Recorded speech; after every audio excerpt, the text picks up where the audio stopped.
Hey guys, what's happening? Welcome to the show. Welcome to Action Movie Anatomy on this wonderful Wednesday afternoon. Today is a very special episode of our very special show. We are doing the Lord of the Rings Trilogy. This is something we said we would never do. It's not a traditional episode. This is a special edition episode.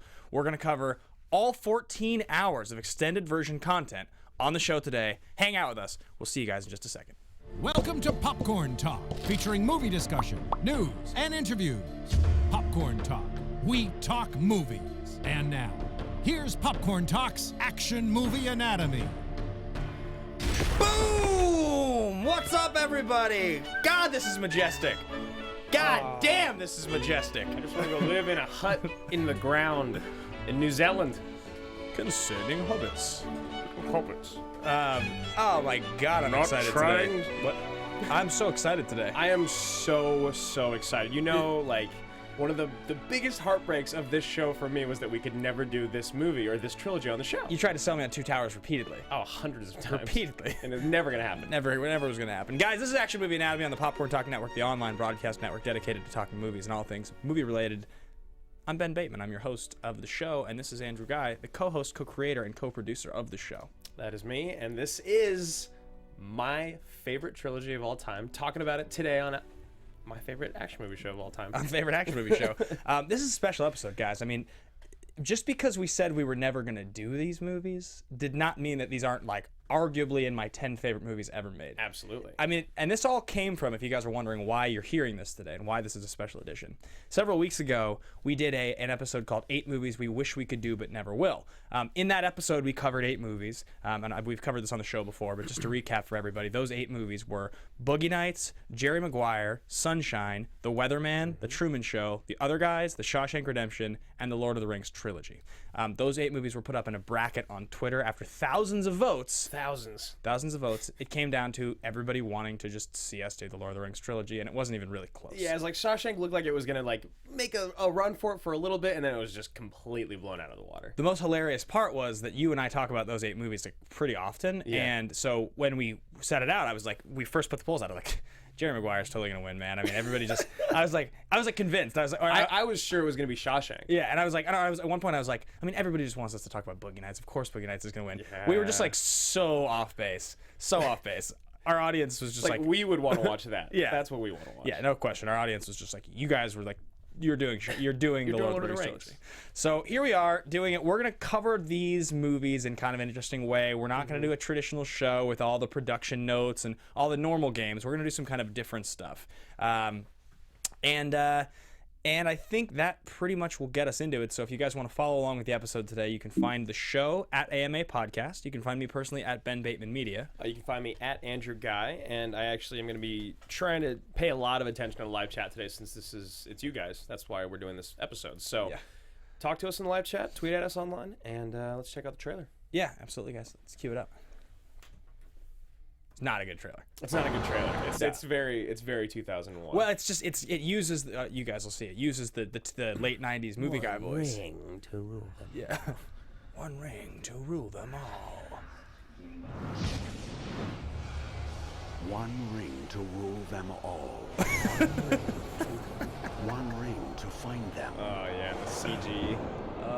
One ring to bring them all. The devil's advocate. And in the darkness, bind them. It's like a terrible opening. How could Peter Jackson be like, yeah, it's cool?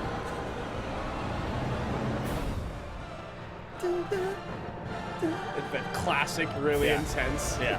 It's like the music that plays when Anakin's fighting Obi-Wan. Yeah. Have the higher ground, Anakin. Extraordinary You were supposed to be the chosen one. You were my brother. come to life.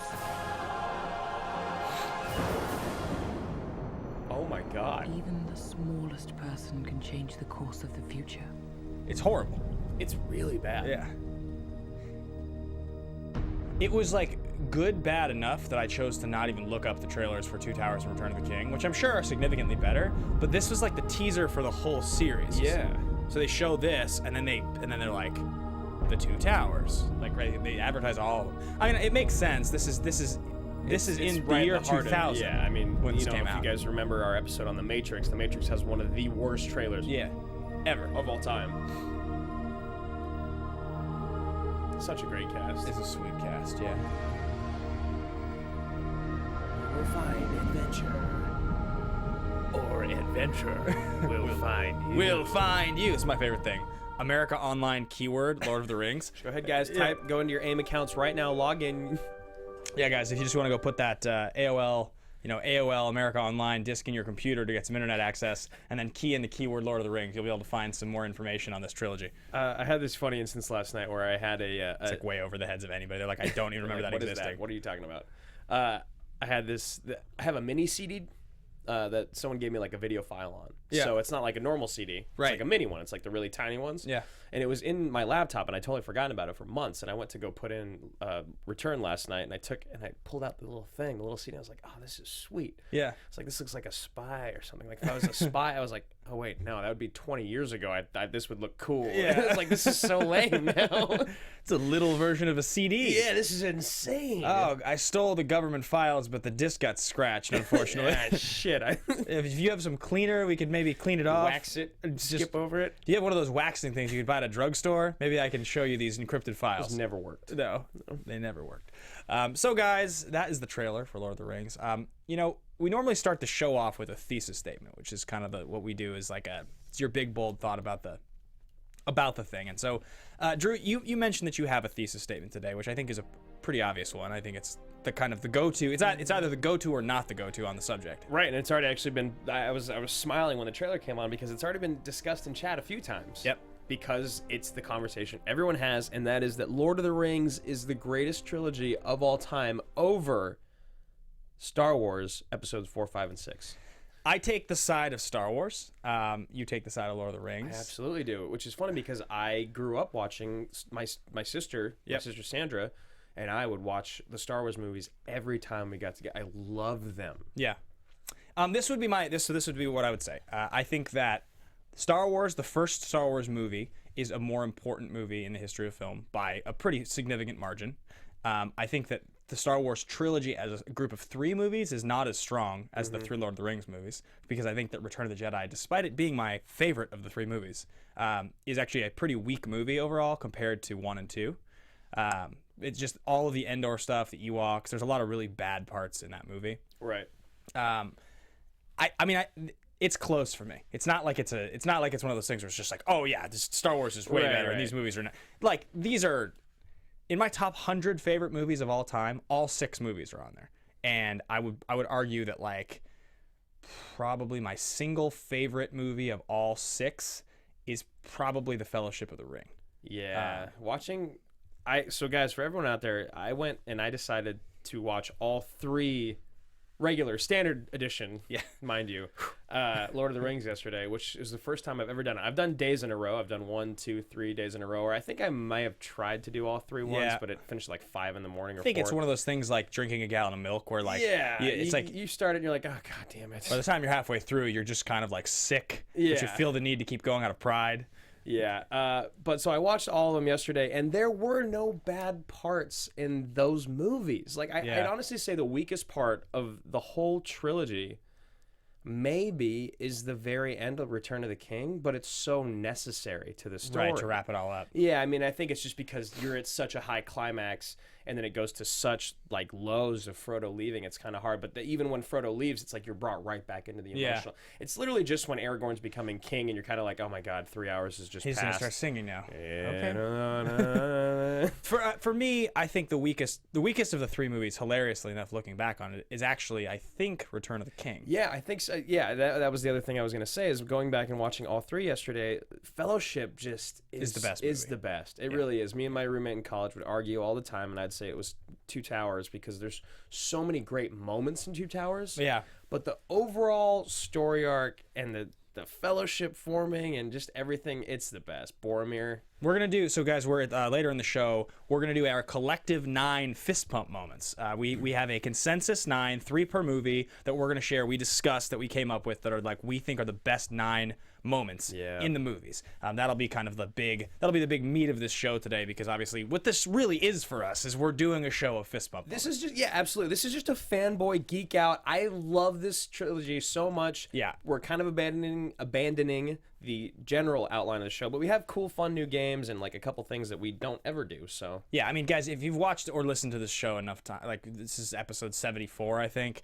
Like I think we have the freedom to jump around a little bit, and it seems like at this point, if you guys have been with us for 73 episodes, you know, I feel like you're probably into this. I feel like you're into the Lord of the Rings. This is probably something that you wanted us to do. So I am so curious to hear what your thesis is. Then, if you don't agree, no, I mean that's what yours is. I was just gonna say I didn't really. There's a lot of things I could think of with these movies. I mean, for the longest time, my feeling was that the Lord of the Rings movies were the most brilliant use of CGI in modern day filmmaking.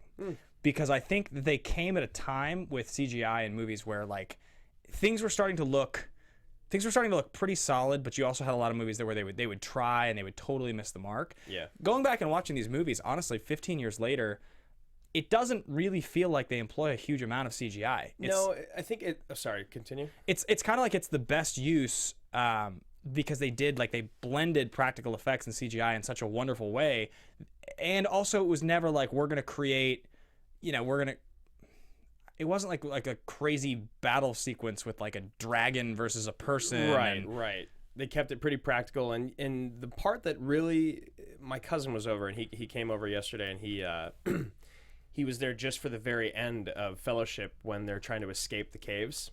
Yeah. And when like the bridge and it's all collapsing and stuff, he was like, "Oh my God!" He's like, "That looks so fake now." Yeah.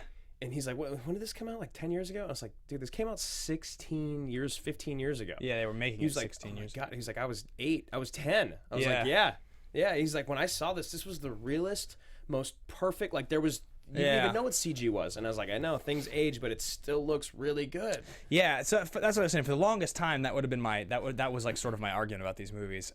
Looking back on it, I think I didn't have one that I felt was strong enough to go up against the fact that I really just wanted to have that conversation. I think that's an important conversation to have. I think kind of the flip side of the trilogy conversation, because that's really the only one. I mean, you could make a strong argument for the Godfather trilogy, obviously. That's the only other one that you can make an argument for other than Star Wars, because what else? The Pirates of the Caribbean, no. You know? Like, I mean, the problem with the Godfather trilogy is that it's not like a situation where it's like, well, is Return of the Jedi the least good of the three? Like, even though it's just a classic movie, like Godfather Part 3 is awful. It's like almost unwatchably bad. Like, it's not a good movie in the slightest. I've seen it once. I've never watched it again. Yeah, it's horrible. So like that's the thing is like, okay, from a basic movie making standpoint, Godfather 1 and Godfather 2, they're better movies than any of the 6 movies in these trilogies. Like, I will just outright say that. Like, as much as I love the Lord of the Rings movies, like, yeah, I see. Even then, I can't completely hop on board.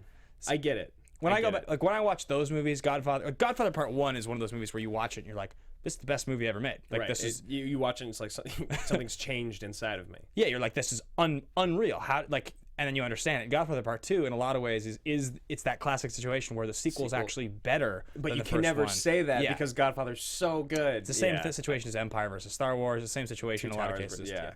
So, so someone just said that Two Towers they like over or Dark Knight. Someone just said Dark Knight, but again, it's just not even in the same conversation. I don't think. No. As Lord of the Rings and Star Wars, but great trilogy. It's one of my favorites. Really quickly, and I know it's like, how are we ever gonna get through all of our stuff today?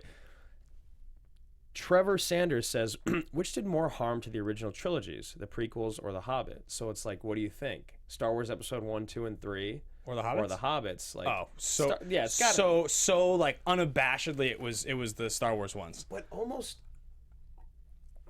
I almost disagree. Really? I almost think that the Star Wars 1, 2, and 3 being so bad made this next trilogy coming out be like that much more look forward to. I think people are like, it's just completely forgotten about. It's well, the Hobbit trilogy was like such an interesting thing to happen, because it kind of came at this when it came out. It was like, did we need this to be 3 movies? That was the main reaction that no, because the Hobbit's like 100 something pages. Hobbit's significantly smaller. Whereas like Lord of the Rings is like thousands. Yeah. And then like it was just sort of like we did this before. Like I don't know that we really need to just like do this whole story as another trilogy. I've watched them all, and they're fine. Yeah, like I enjoyed. I think it's the one where you first meet Smaug. It might have been the second one. The second one where it's like the the interaction between Bilbo and Smaug. Smaug is awesome. That was Benedict Cumberbatch was fantastic as the amazing. dragon, and there was like that whole like awesome sequence with like they're escaping somewhere, the barrels in the water. Yeah. There was some really cool stuff in those movies. I think it's the feeling of just kind of like we miss Lord of the Rings. Yeah, Can we just?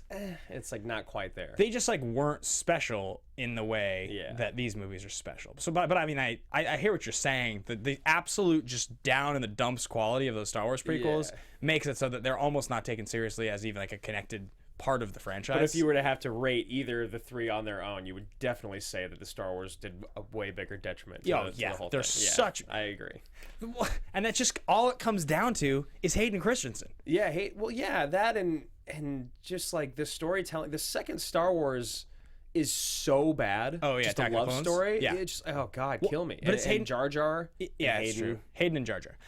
I would still argue that Hayden Christensen is accountable for 30 or 40% of the awfulness of those movies. His acting is unbearably bad. Yeah, it's unwatchable. That's how I feel. I mean, a lot of people disagree, but let's talk about Lord of the Rings. Yeah, let's do that. Let's move through the show, guys. Like I said, we're gonna follow kind of a loose format that is a little different than our normal show. So next, we're gonna get into star profiles. Marissa is Thank you, Marissa. We've got Marissa Serafini in the booth. Exactly. She is our engineer today, and I think she has been engineering our last several shows and will be engineering a bunch of our shows going forward. Is that right, Marissa?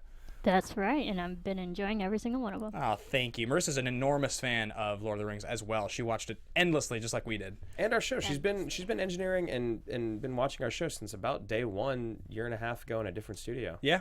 Absolutely. We love you, Marissa. Thank you. Oh, and I love you guys. If you guys ever watched when we did the Rocky 4 watch along, she's a huge fan of the Rocky franchise as well, so she's actually on that episode with us. Sits there and does the whole kicks it with us. a million pounds of pressure episode. Okay, so good. star profiles. This is an interesting conversation because there are so many, not so many, but arguably the roles in this film for Viggo and Elijah Wood and maybe even Ian McKellen are career-defining roles. Yeah, so definitely. I mean, you look at where these guys were in their careers at the time these movies came out. This is always something I find really interesting. Sorry to hijack the shot. No, don't worry about it. But you know, we're both in our late 20s and watched a lot of movies growing up. We were just big movie nuts, and like the Lord of the Rings franchise, movies like the Lord of the Rings, The Matrix, movies that came out when we were sort of right around that like 13, 14, 15-year-old range that ended up being classics. The actors that are in those movies, it's funny when I go back and I watch movies that I sort of considered to be like before that time. So like a great example with this is Lawrence Fishburne. Mm-hmm. He's in Event Horizon. Right. But that's like a couple years before he was in The Matrix. Mm-hmm. Like at the time, he was like, oh, The Matrix is like a current movie. And that Event Horizon movie was before my time. That's an old movie. But you go back and you look at the way these careers string together, and it's like the moments are so much closer. You don't realize that when these people are in their prime, most of everything relevant that an actor makes is within like a 10 or 12 year span, because most people aren't Bruce Willis's and Tom Cruise's that have 30 and 40 year runs. That's not normal. You usually get guys that have like a really strong run for a decade, sometimes less, and that's it. Yeah, where they're like gunning and working and they're trying, and then they kind of get their break. Yep. And then sometimes if they're lucky enough, they get a trilogy or something like this or a career-defining role, and then they kind of linger for a few years and try to do something a bit different. Yeah. And it usually doesn't work. No, I mean, and so Viggo, if you look at the movies, Psycho in '98, that's the remake with Vince Vaughn, and he's like, I think he plays like her boss maybe, or like a businessman, Anne Hesh, that he meets her. It's Anne Hesh, right? Yeah. But it's not like he's a major part of the movie. He's like a supporting small. Like Sam Coates. I can't remember his name, but I remember him in the movie. I never saw 28 Days or A Walk on the Moon. I vaguely remember 28 Days coming out. That's the one with Sandra Bullock. Yeah. That's the rehab facility love story rom thing. Yeah, I saw it. It was fine. Yeah. But it's another one of those things where I was like, oh my God, that's Viggo. Just like when I saw Crimson Tide, I was like, oh my God, that's Viggo. Right, Sweaty Viggo. Yeah, I mean, really Sweaty Viggo. I mean, Viggo, he's in Carlito's Way. He's in Cliffhanger. He does a lot of work, but he was just completely forgettable. In the 90s, he was just like a character actor. He was in a bunch of stuff. And it's crazy when you think Aragorn, that's like, this is a guy, if you look at those credits those years before, those movies we were naming, that's what he was doing. He was just like a character actor who people liked, and he had some charisma. And they're like, well, let's just make him the king in the Lord of the Rings franchise. Yeah. That's insane. And you go and you flip it over, you look at Elijah Wood, who they chose to play Frodo. Chain of Fools, Black and White, and The Bumblebee Flies Away, I've literally never heard of a single one of those movies. I'm in the same boat. Never heard of it. Never heard of any of them. Never known anyone that's seen any of them. Like, yeah, And Elijah Wood, who was he when we were this age? He was kind of something, Wasn't right? he in that movie, the good son, the evil child one, where he's like the... Yes. Yeah. He was, right? That was Yes, him. he was younger. Yeah, and that was like a kid's... I mean, I don't... Prophecy? Yeah, I don't recall a lot of movies Elijah Wood was in. I think he was a child actor, but this, for both of these guys, this was kind of one of those situations where it's like, let's cast relative unknowns. Yeah. Kind of like Abrams just did with the new Star Wars movies. Relative unknowns and make them stars, and that's exactly what happened. But from that comes the conversation. These two roles are absolutely, no question, the career-defining role for these actors. No question. Absolutely. If I go, Elijah Wood. Oh, yeah, Frodo. Lord of the Rings, from Lord of the of Rings. course. Yeah, what's the second thing you could name? It's like Eternal Sunshine of the Spotless Mind? Sin City when he's the killer. Exactly. These are like really reaching here. And then Viggo is the same thing because Viggo's totally a movie star's dude. I Yeah. mean, a movie. Wow, that was not exactly not what I was trying to say. The opposite a of what movie you were trying to buff's say. dude. Yeah. Like a movie. Like I love Eastern Promises. I love History of Violence. Yeah. Or History of Violence. You know how many people have seen those movies? Not a lot. Yeah. They're great. Like if you love Viggo, you've seen a lot of Viggo. I've probably course. seen a dozen of his movies. Mm-hmm. Is he Aragorn and no one else in my mind? No. To most of the world, 98%, I would say absolutely. I would completely agree. Ever remember seeing a film called Hidalgo? Hidalgo, the horse race. Yeah. Marissa, would you agree with us? I agree. I've seen A History of Violence, like you said. A lot of people didn't, but I think that was an underrated film that Yeah. I think most people should see. Both of those. I think Cronenberg did both of them. Yeah, well, I know he did Eastern Promises, which is honestly, it might be my favorite Viggo performance, even over any of the Lord of the Rings performances. Full frontal shower fight. That's insane. Yeah. Yeah. It's crazy. But anyway, guys, what that brings us to is the conversation that we are introducing a new segment. And this segment is going to be called Career-Defining Roles, Yes or No. We may come up with something. Thank you, Marissa. I feel like that should maybe actually just be our show transition Always, music. anytime. It's kind of funny considering that we like say we can't do those movies on the Yeah, show. you just always do things from like superhero movies and Yeah. fantasies. So the question here, guys, is we're gonna do 3 actors. We're gonna name a role, and Drew and I are each gonna take a different position, debating for about 30 seconds each. Was this role the career-defining role for the actor or not? There are some that are very obvious, like Mark Hamill as Luke Skywalker, even though he's the Joker on the Batman cartoon. It's like no question. Carrie Fisher, Princess Leia. There's a handful that it's just like it's not even worth debating. Right, but what about Harrison Ford in that conversation? Because then you can go, well, Han Solo is, but wait, what about Indiana Jones? Yeah, for me, that's one where I think because those are. I looked up a list last night, the top 100 greatest movie characters of all time. He's like, what, it's He's 1 and 3. 1 and 3, yeah. Indiana's 1 and Han Solo's 3. Indiana's number 1. Yeah, which is I was just like, if that's the case, there's no way you can make an argument for either one because like, Yeah, you can't. no, it's too much. So the first one we're gonna start with here, guys, is we're gonna go with Orlando Bloom. I love people just talk about Hidalgo now. Yeah, Hidalgo. Because also in the movie Almost Heroes, Hidalgo is the character that's played by not Eugene Levy. I wish you said Luis Guzman. No, it's what's his name? Kevin Dunn. The guy, Kevin Dunn, who I fucking love. Yeah. And he plays Hidalgo with the mustache. Oh, he's Remember? so And he's got good. the hair. Yeah. Yeah. Oh, he's brilliant. Yeah. What do you think of my hair? He got him. Okay, so the three of the roles, we'll just go one at a time, Yeah. I think. And why don't we just stick to the topic since we're on Lord of the Rings and talk about Mr. Orlando Bloom? So the question is Legolas the career-defining role for Orlando Bloom? I'm going to say yes, and I will begin to argue the point, which is that I don't think that Orlando Bloom was particularly relevant as an actor prior to his role as Legolas. He not only showed up in all 3 of these movies, then reappeared and had like a career reemergence later in his career in the Hobbit trilogy. The Pirates of the Caribbean would be probably the closest thing you could argue as Will Turner because it's another huge wealth of movies that he was in. But a lot of the other projects that he ended up in, movies like Elizabethtown, he just never really broke in as an actor many people cared much about. He didn't really show a whole lot of ability outside of this role as Legolas, and as things age, as time goes on, these movies will live on where I think many of the others in his career won't. He's one of the flagship 5 or 6 characters in the trilogy, and as a teenager when I watched this movie, he was just fucking awesome. So that's what I would argue. Yeah, I mean, I completely agree. I remember watching this. I mean, you go back now and you watch Two Towers and all the other movies as an adult, and Legolas actually isn't that awesome Yeah. anymore. The reason that I argue that Will Turner is bigger is because Pirates, I feel, was much more relatable to the general audience than Lord of the Rings was. Now, I know that seems kind of crazy to say since Lord of the Rings is considered the greatest trilogy of all time and it's rated that way as such on IMDb, but there has been so many people that I've met in my life, mainly female, and that have just said that they had no interest in watching Lord of the Rings. It just seems weird. It's too fantasy. Or even like some of my like bro-y bros are like, dude, no, Lord of the Rings, like what? Fairies, elves, crazy to me. It's crazy. It is ludicrous to me. But the Pirates of the Caribbean is like major motion action summer blockbuster, fun, so much money. Right. I mean, both these trilogies made like in the billions of dollars. Yep. So that's why I argue that Will Turner is just as relatable as Legolas. So plus, how many people know his name, Legolas? You know, right. Sure. Like the elf from Lord of the Rings. And my bow. And my bow. Orlando, that wasn't in the script. Did you just add that line or? Legolas, didn't know you were here today.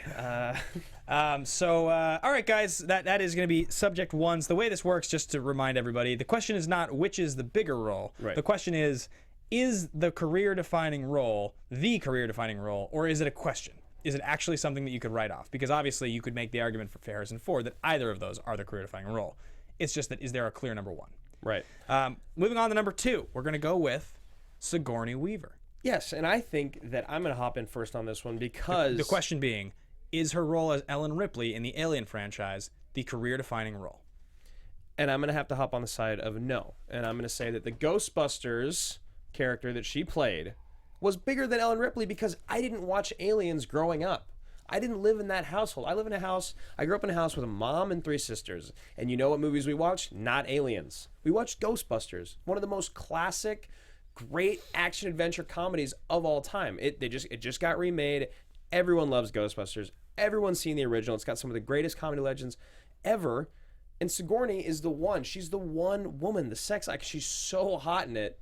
It's Sigourney Weaver in Ghostbusters. So I'll jump back at you and I'll say I hear your point because I didn't watch Alien or Aliens as a kid. I remember the toys coming out, and my buddy had a bunch of the toys. Alien 3, Alien Resurrection. Those were a little more our era. Ghostbusters obviously is old as well, but it's true. I watched Ghostbusters a half dozen times as a kid. Could quote it, remembered all the scenes, recognized her as, as the chick from Ghostbusters. That's what I knew. I also would say that, her having a starring role in Avatar, the most recently, highest grossing film we've had in a long time, is a big deal. What I will say is that because of the longevity of the franchise and how Aliens has lived on and how it's like in the beginning, it was like the scariest movie of all time, followed by one of the great action movies of all time, has now lived on as like Aliens is just one of the best movies ever. And when we watched it and did it on the show, it was like, oh yeah, this is unbelievable. This is the defining thing she ever did. Maybe I'm biased because I love action movies. I still think that if you say Sigourney Weaver, most people say Aliens. I guess Ghostbuster, I don't know. That's what they say. Yeah, maybe you're right. Yeah, and people seem to be agreeing with me. Really? In the chat, which I enjoy. Interesting. Someone says, why am I hearing my thoughts come out of Andrew's mouth? It's so weird. It's not weird. I'm in your brain. I'm in your brain. I'm in your brain. So we got one more for you guys. This is the flagship one we're doing to rub you. For the day. And this is a really interesting one, guys. Leonardo DiCaprio. This one's tough. Titanic as Jack or not. And this is what I will say. I'm going to jump in. And I'm going to say... And guys, you got to remember how old we are. We're 28. Yeah. I'm going to say Titanic, yes, it is the career-defining role for Leonardo DiCaprio. Now, I understand the argument against it. I do. He's had an absolutely insane career. He's had 19... Inordinate career. He's the biggest actor in the world right now. Yeah. He won the Oscar for Best Actor this last year. Going, he could be considered the greatest actor of all time with his career. Ever. An absolutely unbelievable, groundbreaking career. But here's the thing. I'm going to name a few movies for you guys. This would be the movies that come to mind for me as the biggest things he's done. You've got The Aviator. You've got The Wolf of Wall Street. You've got The Revenant. You've got maybe Catch Me If You Can. A couple movies in there like Blood Diamond. Departed, Inception. And then going back, nothing from the Titanic. And Romeo and Juliet. The Beach. Romeo and Juliet. Those would be the movies. The thing is, Titanic's the highest grossing movie of all time. Leonardo DiCaprio was re-released. He had to do the thing where he took years away from acting because he was so bound to the perception of him as the guy from that movie that honestly, as much as I think that I don't think you say Leonardo DiCaprio to somebody now and they go, the guy from Titanic. That's not what I'm saying at all. Yeah. But I think if you were going to say to somebody, what's his most famous role of all time? It would be no question, if you really thought about it, it's Titanic. it's the most watched movie he's ever been in. And movies like The Revenant, they will fade in memory. I saw a pretty cool meme the other day of Leonardo at, I think it was the U.S. Open, talking to what looked like a 10 or 12-year-old girl holding the phone. And the meme was like, you see this? This is Titanic. This is actually a pretty big deal back in the day. That's my point. Yeah. Is that, like, it's not his biggest role because the guy's body of work is too big. It's too massive. You sit there, you name all these movies, you could have kept going on that list for like 5 minutes. Yeah. Now, I understand that 10 years ago, yeah, absolutely, I agree. It was his biggest role. And that's what people thought about, and that was the one thing people still to me say, "Pay me like one of your French girls, Jack," or whatever. Right. Yeah, and I'm just like, okay, that's funny. Catch me. Yeah. I'm King of the World. Yeah, King of the World. Yeah. He's done way too much in his career. He's been nominated too many times. He's just won The Revenant. It's like the movies that he's going to be remembered by now are Departed, Inception, and The Revenant at this point in his career. Maybe Wolf of Wall Street. I think that just got a lot of hype that year. But when you go Leonardo DiCaprio, people go, "Oh yeah, man, I love Gangs of New York," or "Oh, The Departed." You've seen The Departed, right? You know, so it's one of those things where I don't actually disagree with you on this. Yeah, because, like you said, Titanic's the biggest movie of all time. Leo and Kate Winslet are the heart of that film, but it's just too much has happened. Too much time has happened. He'll never be able to do something in his career, no matter what it is, as big as that movie. I thought you were going to say he can never be on a boat in another movie in his career again. Interesting point. I actually saw this on Facebook the other day. There's like a theory that circulates now that in that movie, Jack is actually a figment of her imagination that doesn't exist. Oh, it's kind of creepy. Yeah, it's like super creepy. And it shows you a bunch of scenes, and it's like there's no record of him in the manifest. He's like this perfect guy. He manifests right when she's having so much problem with the man she's supposed to marry, Billy Zane. He's a cool dude. He's a cool dude. And I thought it was kind of interesting. Anyway, guys, the rest gonna wrap it up for career defining roles today. Any thoughts in the chat? Any agreements or disagreements?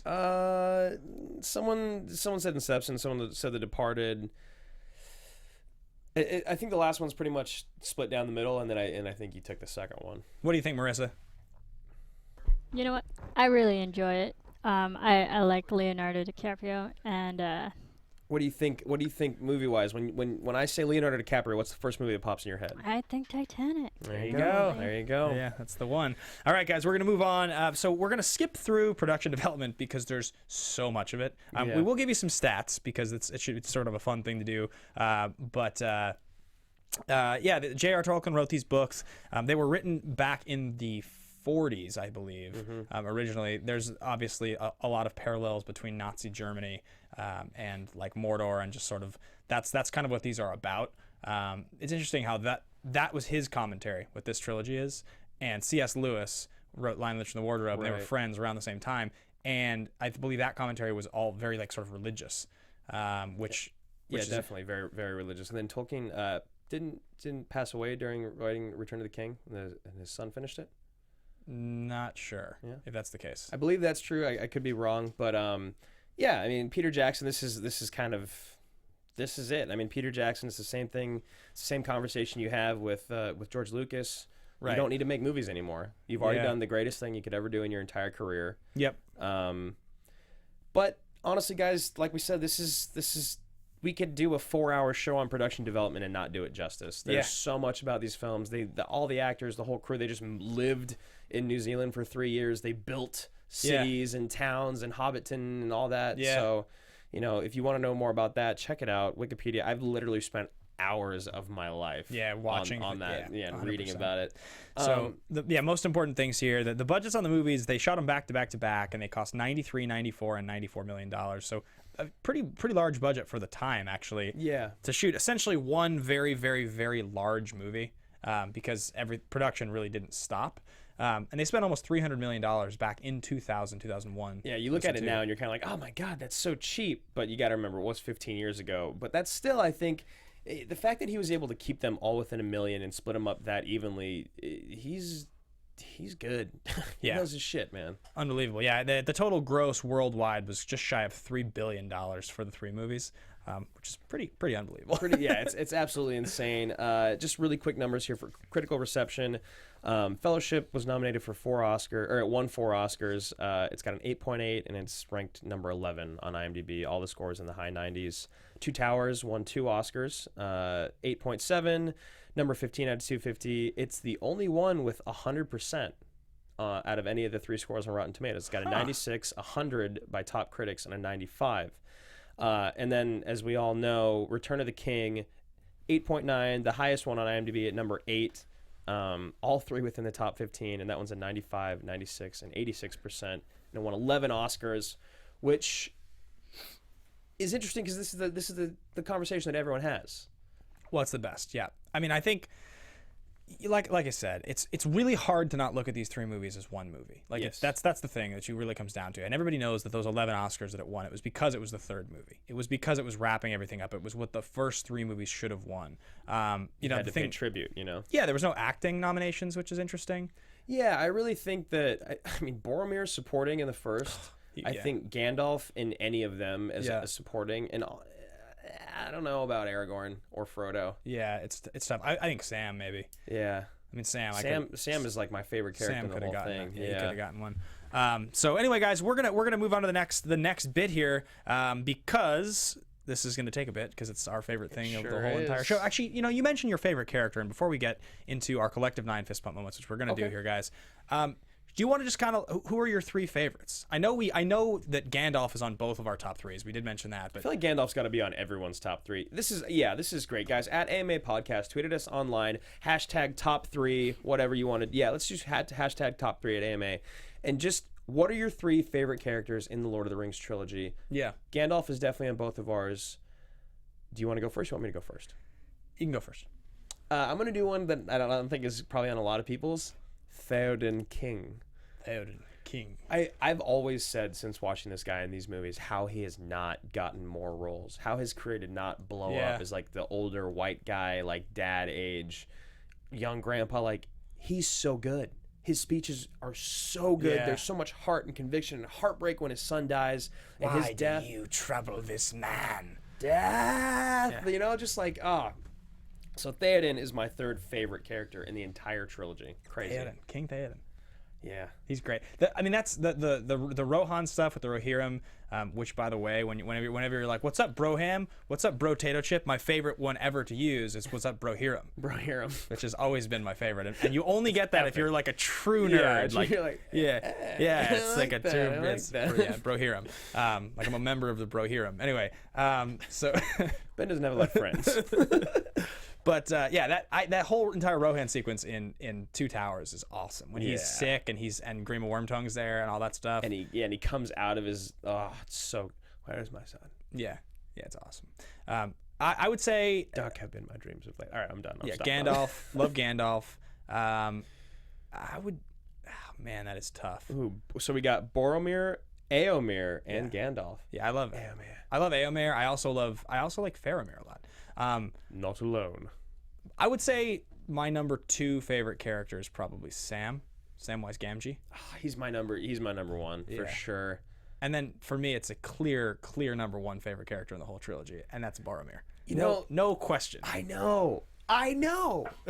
He's so fucking good. Yeah, hands down. Going back and watching yesterday, it's just his. He's so good. Yeah. And we're gonna get into more of that in the next little 9 collective fist pumps. But yeah, those are my 3, man. It's Theoden, Gandalf, and Samwise. Yeah. Samwise's speech at the end of Two Towers. Samwise won me over at the end of Fellowship. Yeah.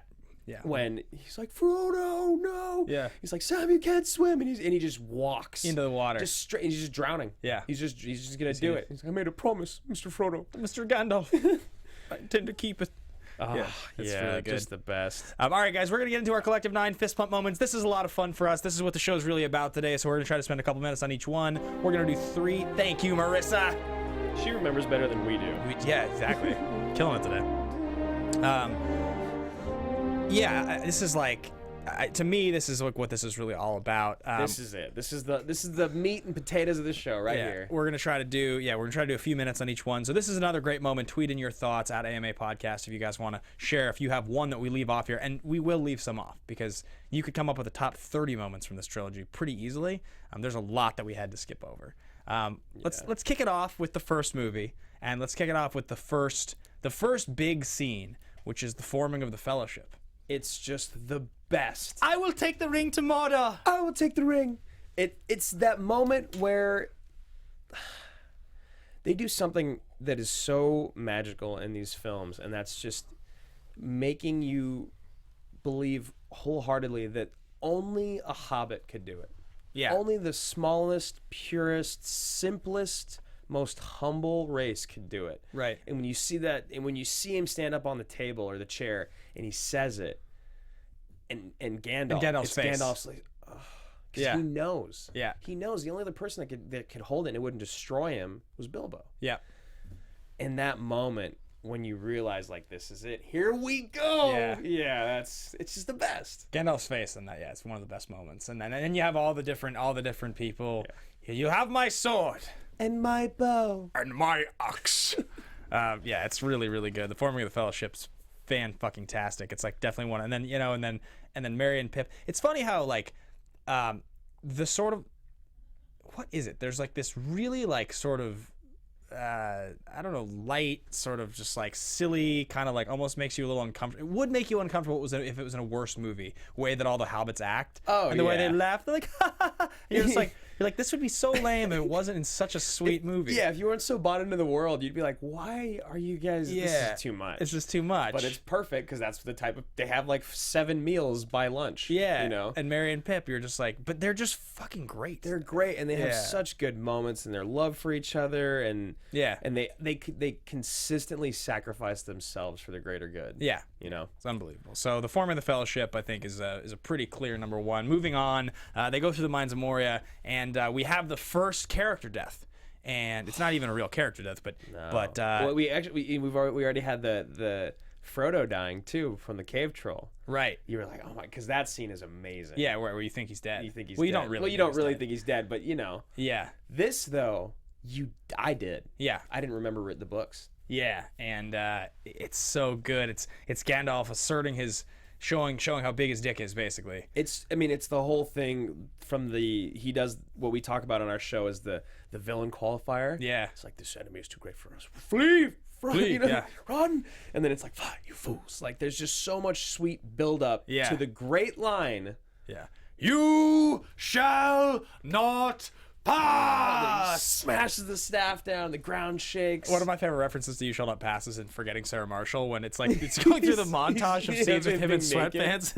And he's doing You Shall Not Pass in sweatpants. It's so good. But yeah, it's so good. And you think you're like, he did it. He did it. He got it. He can beat him. He got the Balrog. Yeah. And then it gets his ankle. Whip. You see the whip. You're like, no. Yeah, and he's Run, you fools. Yeah. So then one of the great moments after this is they get out. It's like this is I think we agree this is the one best of part of the whole thing. They go out and they're all like they get outside the caves and they're all kind of like sitting there crying, and Gandalf's music gone. is amazing. The cinematography. Yeah, and Aragorn says something like, we need to move, and Boromir's like, give them a moment for pity's sake. Moment for pity's sake. By nightfall these hills will be swarmed with orcs. Yes. On your feet, Master Hobbit. And that's when you're like, that's why he's a fucking king right there. Yeah. That guy, he knows. He's like, it doesn't matter. You gotta go. So sweet though. Did you think he died? Gandalf? Yeah. Honestly, I can't remember when I watched it the first time. My mom read these books to me. I told you this. Yeah. When I was a kid, these were my bedtime stories. It took like a year or something to read the full Lord of the Rings to me. But I was so young, and she also read The Hobbit, that I mixed everything up. I couldn't really remember if Gandalf had survived or not. It was one of those things where you're like, there's no way, right? There's no way he can be dead. Yeah. I mean, I think I just can't remember. That's what I kept thinking. I was like, there's no way he can be dead, but then he was dead. Yeah. All right. So the final one, and we've been alluding to it this whole time. And we actually have this is a clip we have, because it's my single favorite. It's my single favorite sequence in the entire movie. This so is Marissa, top if you 3. want to This has got to be top 3. Cue this up. It's the death of Boromir. So for those of you who are listening on audio, I have to apologize, because you're just going to sort of have to just like listen to us watch this for a couple minutes, but we will try to narrate what's going on because there's The Horn of Gondor. See, this is why this movie is the best of the three. It's because like what we just said is like the forming of the Fellowship is an epic moment. Yeah. The You Shall Not Pass is such an epic moment, and then this is my single favorite moment in the entire trilogy. I mean, the tracking shot through the woods is incredible. It's the first time they're like, or I guess the second time they're really flexing their muscle as a Fellowship. Yeah. But it's also begun to like disband. Everyone's kind of scattered. And also like Boromir, you know, and obviously we know that he dies, but like it's just sweet. Like Boromir is like so valiant. He's like takes out so many orcs. He's a great fighter. He's protecting Merry and Pippin. And he snaps out of it as soon as Frodo kicks him when Frodo's blind. Yeah. And it just goes right into this. Yeah, because it's like what I love about Boromir is that like he is a great warrior. He is like almost fit to be king, but just like not almost, quite. Exactly, just like their whole family. Yeah. The steward of Gondor. And Lurtz walks up. That dude's such a beast. I never knew that his name was Lurtz. I didn't either. You said that like 3 times today. I just went with it. His name is Lurtz. He's gigantic and German. Yeah. It's actually played by Dolph Lundgren. The bow, I remember being like, oh my god, that looks like the hardest bow to pull. Oh god, I remember being in the theaters watching this and just everything stops. Done. Just like no. God, he's sweet. And he kills like 6 more. Of course he does. He's Sean Bean. He is Sean Bean. I would honestly argue that if I was gonna like, I don't think Sean Bean makes my I know he doesn't make my top 10 all-time interviews list, but I'll bet you Sean Bean makes my top 20 or 25. Just like right here, and then the amount of characters and movies that this guy's been in, and then Merry and Pip. I like when they're like they go to fight for him. Yeah, and they just get picked up. Yes, God, he's so sweet. The scene breaks my heart. I think that this Boromir casting is one of the greatest casts of all time. Yeah. Because it's like you said, he's just not quite fit to be king, but he's so close. And he's so good at it. He's so good at being flawed. And you knew it. And he keeps taking the arrows. Because when you'd seen Sean Bean throughout his career at this point, he's kind of a bad guy. Yeah, he had done Trevelyan. He was in Ronin. But he'd been a bunch of stuff, but... I love that. Yeah. And they go to fight. Just picked up, just done. And the best part of this scene is the speech. Yeah, so this actually continues. So Marissa, we can actually unless you want to see the fight between Aragorn and Lurtz. Right. The fight between the two of them is exactly the way it should be. Yeah. It's like a real quick moment of Lurtz being a badass, and then Aragorn just like, no, you're takes done. him down. Yeah. But the best moment in that whole scene, and I actually think it's my single favorite line in the entire trilogy. It might be for me because it did bring me to tears yesterday. Yeah, I watched it like 3 times. Yeah. It's when Boromir, because Aragorn saves him there and he takes out Lurtz. I failed him. Yeah. With the little ones. Yeah. And he's like, I tried to take the ring from Frodo. Yeah. Forgive me. And Aragorn knows he's gonna die. Yeah. And he's like, I do not know what blood runs in my veins, but I promise I will not fail our people. And he's like, people. And he's like so disgusted that he would say it. He has a moment where his pride is like, because it's like he would say our people. But then he snaps out of it and he realizes this is my brother. Yeah. And he says, I would have fought for you, my captain, my brother, my king. And then it's just when he says my king. It's seriously, I think it's the single moment in the whole trilogy, because you're like, he was so full of fucking pride, and he was so like honorable, and he wanted to be king so badly, and he hated so much that he knew that this man was who really was the true king, and he hated it because his family had served Gondor. And he was finally in his death moment. His like last words is like, "I would have fought for you."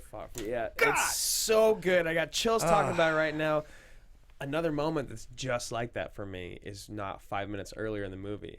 Yeah. When Aragorn stumbles upon Frodo after he just escaped from Boromir. Yeah. And he's like, "But could you help?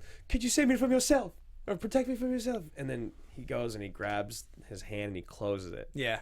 He's like, "I would have gone to you to the very end, to the very gates of Mordor." Yeah. I just love it because I think truly the most infallible person is Sam. Yeah. And then it's Aragorn. and then Frodo. You think Frodo's weaker than those two? Definitely. Yeah. I think there's no way. It's so tough. I guess at the end of the day, no, Frodo's the strongest because he he actually had had to to carry carry the the weight. Yeah. But if the roles were reversed, they wouldn't have made it if it was Sam and Frodo reversed. Right. Because Sam couldn't have done it and Frodo couldn't have encouraged him. It's just, Yeah. it's perfect. It's perfect. All right. perfect. Let's yeah. move on to the second film. Yes. And this is great because this is after Merry and Pip have escaped. They've made it into the woods. The orc that meat's back on the menu, boys. That whole scene. And then You get introduced to Treebeard. you meet Treebeard, and then and then it's right after that when They think they're going to Sauron. and it's right after, it's because who sees Gandalf there? Is it them or is it Aragorn and technically Legolas?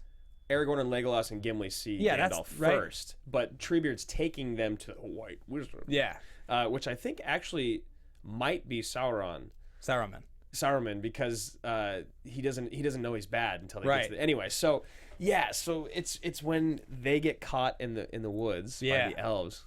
and the light behind him, and they're like Shot the about bow ready from to the shoot dock. their He bow. breathes so loud. Yeah. And they turn, and then it's Gandalf. It's Gandalf. And he has a couple sweet lines there, but they're like Gandalf, and he's like Gandalf the Grey. Yes, Gandalf the Grey. that's what they called me. That's what they called me. I am Gandalf the White now, and I come to you now at the turn of the tide, which is like I think that's maybe my most quoted line in the entire trilogy. I just love that. I also love Shadowfax, Yeah, Shadowfax is great. the champion of horses. Yeah. So him coming back, I come to you now.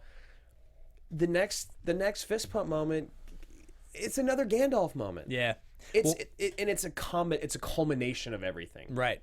Yeah, because it's Gandalf's like, what's he say? He's in 4 days. I'll see, Yeah, And he look goes to the hill of the east at sunrise. Yeah, because he goes to find the Rohirrim, and that's when he saves Theoden, and then he gets all of them, and the Rohirrim, and it's like Rohirrim charge, and they're coming down the hill, and when they're coming down the hill, and the orcs, what I love too is they're ready to kill him. they got the pikes, and you're watching, you're like, man, they're really gonna take out a lot of these guys. It's not gonna go well. Yeah, but then it's just like not even close. It's the sun. Yeah. It's the whole plan of everything. It's just the good in the light overcoming the dark and the evil, and it's right after Theoden's speech, and it's let them come.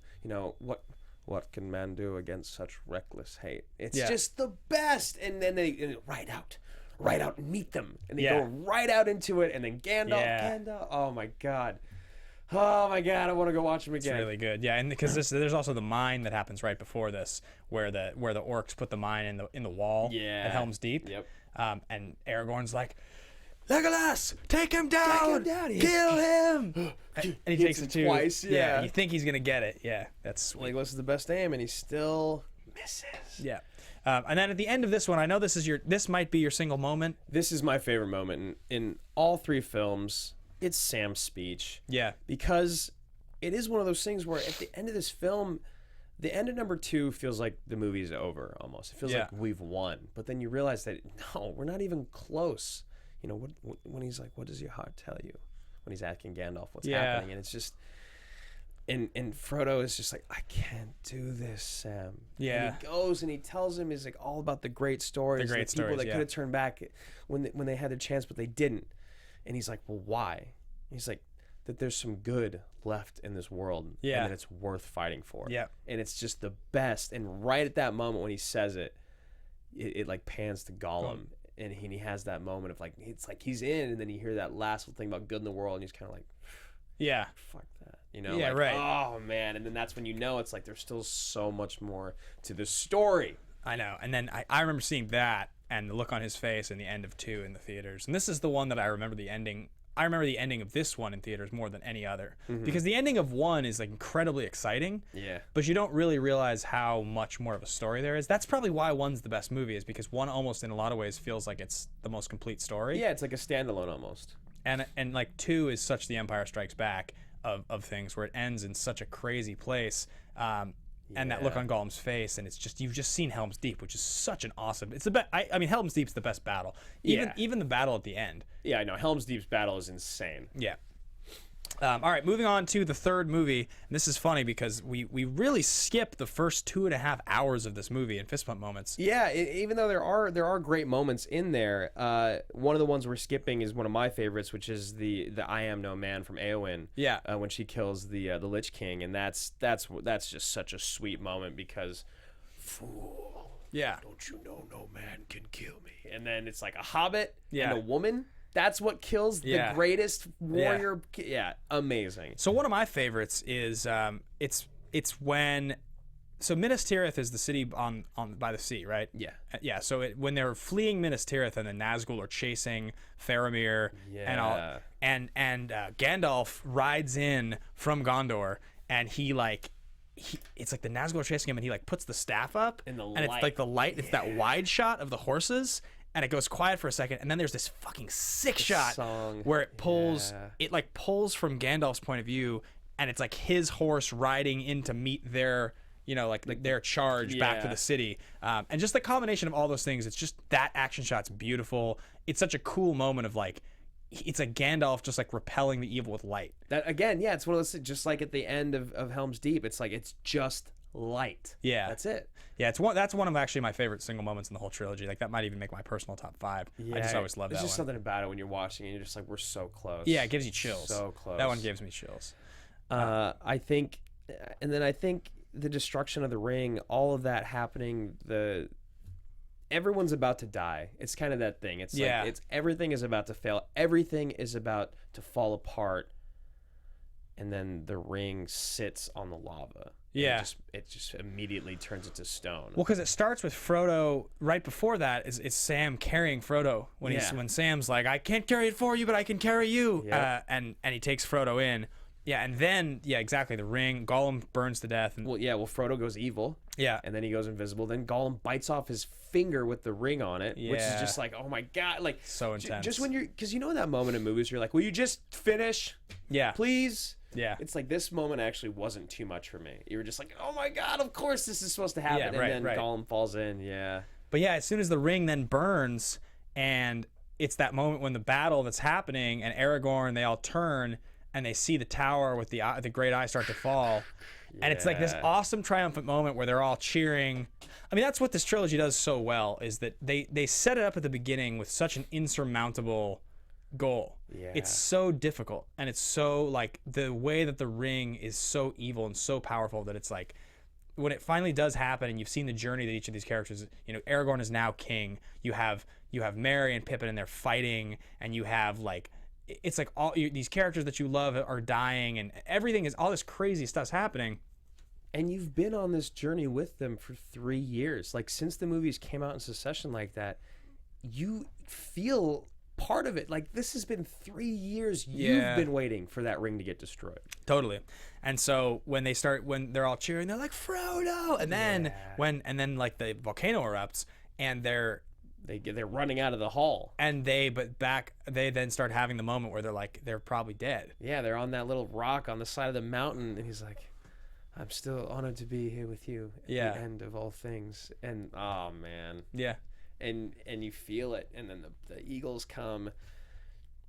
Every time Frodo leaves on the ship and says bye to Sam, One of the saddest moments. it's one of the saddest moments in any movie ever. Yeah. So you can't call it a fist pump moment because it's not. Well, it's like it asks a lot of really interesting questions, I think, which is like, what do these movies really symbolize, and why is Frodo leaving, and like what's happened to him? Because when he says that to Sam, we set out to save the Shire, and it is saved, but not for me. Yeah, exactly. You're sort of like, what, like why? It's like once you've experienced the weight of that, is that what it is? Once you've experienced that burden, that weight? I think it brings you to like a higher level or something. Like even when it shows the four of them sitting down back in the Shire having a beer. Yeah. And they're just kind of sitting there and just staring at each other. Even then you're kind of like, how the fuck do you go back to normal life? Right. How do you? But then, Sam gets married right away, and I think that's kind of shows the path of what should happen for most people. Yeah. What could happen if you were not destroyed by the ring. And I think Frodo bearing that weight for as long as he did, it just changed him, just like it did to Bilbo. It's like, why take Bilbo? Yeah. And yeah, it's crazy. It's like, for me, it's heartbreaking to think of like, but Sam's been with you every whole day time. through everything, and you're just leaving him. I know. Like, come on.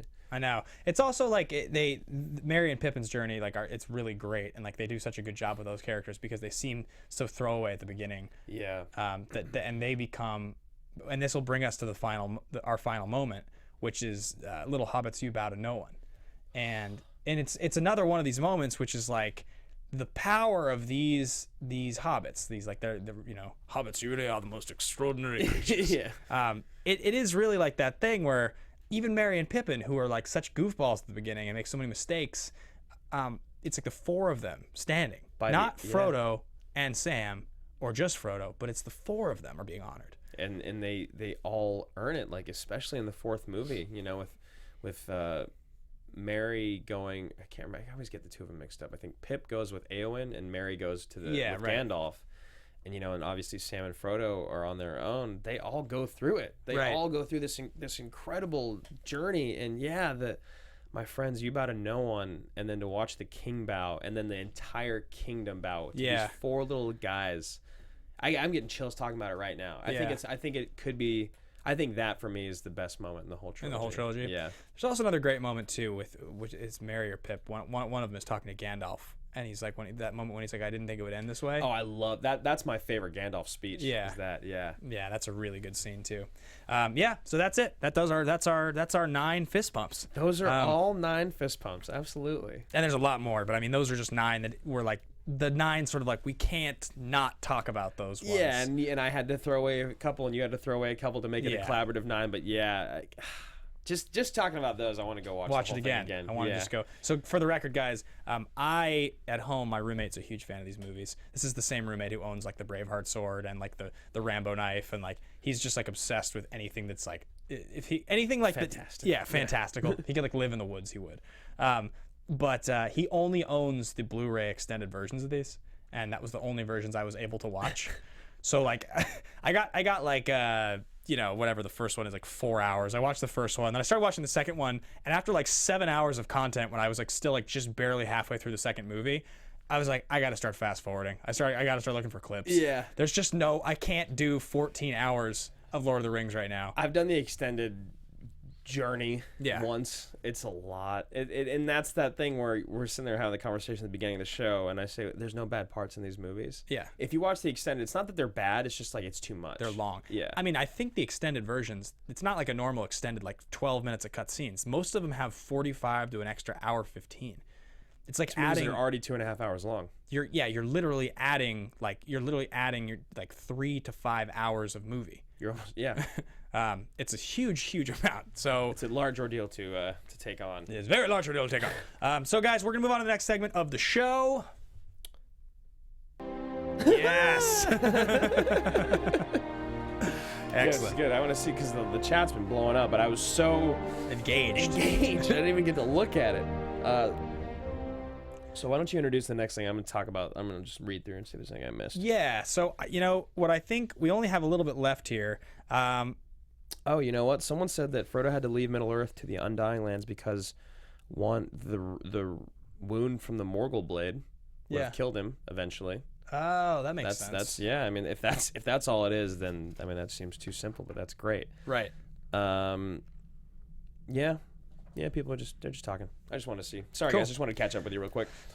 So guys, I think we're going to take an anime question of the week here from at WWJPot, action movie Octane Freddy. Octane Freddy, I think, is his name, but yeah, WWJ Pot. Yeah, at WWJPOHT. Action movie recast. 9 action movie stars sidekicks to take the ring to Mordor.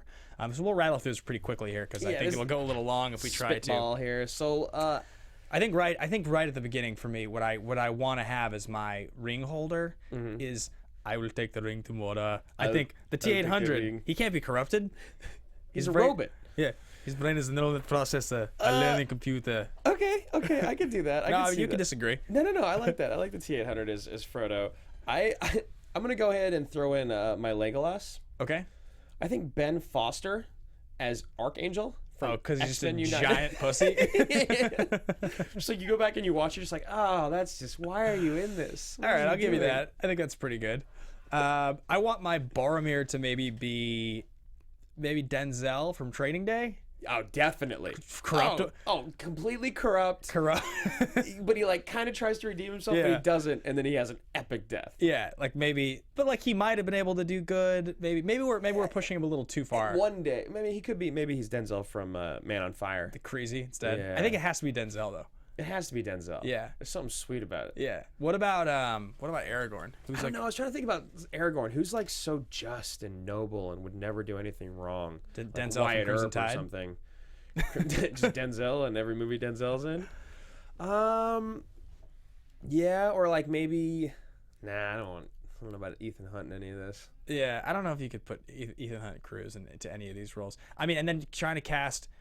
You could do Maximus. Maximus. Yeah, he could be Maximus would probably be He a is really uncorruptible. Yeah, Maximus from Gladiator for Aragorn I like. How about Gandalf?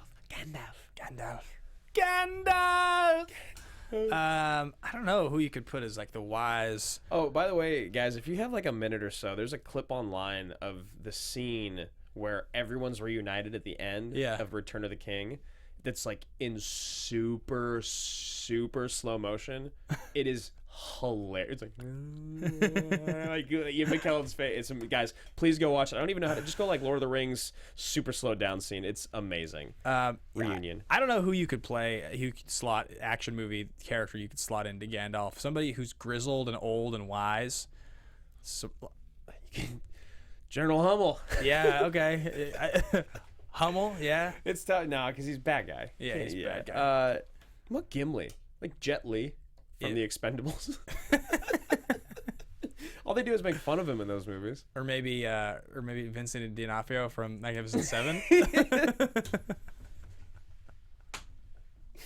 Yeah, I like that. Yeah, good one. That's a good one. I'm gonna this is fun, but I feel like we're getting nowhere. I'm gonna move us on. I don't think we need to do the full 9. That was a really good idea, and probably one that would have been better served to actually try to come up with ahead of time. It's a really good question out there. Octane Fetty. Yeah. So moving on, guys. I don't think we really have to question, are these movies legitimate? I think that's just we'll skip that for the episode. Totally, not even. And the last part of the show is something called the pitch. Yeah, there you go. See? That came in right on cue. Thanks, Marissa. So, guys, I guess our original plan was that we were going to be doing Deepwater Horizon next week. Yeah. That was what was on the books. I saw Deepwater, and I thought it was awesome. Yep. I really enjoyed it. So I think we're going to have to ponder that. I don't think we're going to make that decision on the spot here. We may do Deepwater Horizon. It was good. It's Peter Berg. It's got a lot of action. It feels very much like a movie we like. It's just it's sort of a disaster pick. I don't know. We'll have to kind of talk this one through. Yeah, we'll have to figure that out, and we'll put up a poll like we normally do at AMA Podcast for you guys to vote on. Yeah. Yeah. I think that's a good idea. I think we should just leave it at that. Sounds good. Guys, thank you so much for watching the show today. This was a hell of a lot of fun for us. The Lord of the Rings special edition. Maybe we'll do more special editions down the line. Maybe this was just awesome. This is like, thank you so much for letting us do this. Yeah. This was so fun. Yeah, absolutely. Guys, if you want to follow along with the show at AMA Podcast, is a great deal of fun to interact with us there. And you can follow either of us personally at Ben Bateman Media. You can find me at Andrew Ghai. And that's going to do it, guys. We'll see you same time, same place next week. Thanks, Marissa. From producers Maria Menounos, Kevin Undergaro, Phil Svitek, and the entire Popcorn Talk Network, we would like to thank you for tuning in. For questions or comments, be sure to visit popcorntalk.com. I'm Sir Richard Wentworth, and this has been a presentation of the Popcorn Talk Network. The views expressed herein are those of the hosts only and do not necessarily reflect the views of the Popcorn Talk Network or its owners or principals.